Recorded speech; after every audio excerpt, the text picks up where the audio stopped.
70 taong gulang na si nanay, tita. Hindi lang nanay mo ang pagod sa reunion. Pero siya lang ang tinanato nyo ng basura. Masyado mong pinapalaki itong usapan na to. Tita, kung ganyan lang din kayo gumalang, mas pipiliin kung wala na lang kaming pamilya ni nanay.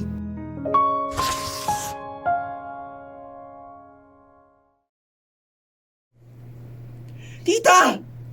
Anong klaseng pamilya kayo? Ha? Ano na namang drama yan, Lynn? Hindi ito drama. Tanong ko lang ha, bakit niyo naman ginawang tagahugas si nanay?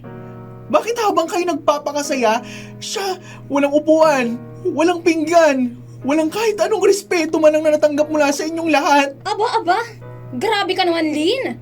Wala ka nga sa reunion, tapos ngayon magre-reklamo ka? Wala ako sa reunion pero nagpadala ako ng 7,000, tita. Hindi ba sapat yun? Pinadaan ko na nga sa kapitbahay para lang makarating sa inyo. Ang bilin ko, alagaan nyo si nanay. Pero ano namang ginawa nyo? Ginawa nyo namang katulong. Ano bang silbi niya, Lynn?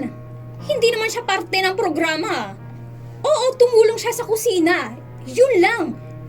Wow, may silbi naman pala kahit papaano. Alam mo, tita, pag sinuntok kita sa mukha, no? Dahil walang kasama yun. Silbi? 70 taong gulang na si nanay, tita. May iniinom yun araw-araw. Hirap pa siya maglakad. At ang tingin nyo sa kanya, taga-silbi? Katulong? Hindi nyo man lang siya pinakain. Wala man lang siyang litrato na nakita ko na pinost ninyo.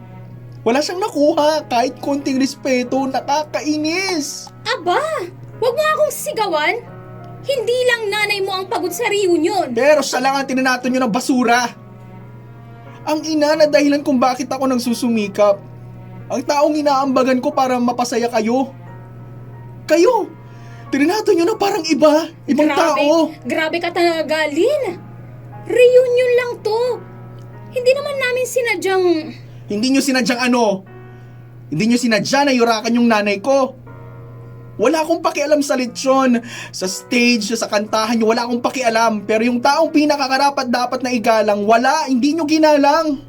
Kayo pa mismo ang gumawa ng kahiyan nun sa kanya, pamilya kanya kayo. Tumigil ka na, Lynn, porket hindi mo natikman ang lechon? Masyado mong pinapalaki itong usapan na to. Tita, kung ganyan lang din kayo magmahal, kung ganyan lang din kayo gumalang, mas pipiliin kung wala na lang kaming pamilya ni nanay kaysa magkaroon pa ng mga pamilyang katulad ninyo. Inyo na yung lechon yung makunat! May program-program pa kayo nalalaman, i-trip to Jerusalem at bring me lang naman yung alam mong palaro. Diba, grabe? Ang intense. Bro?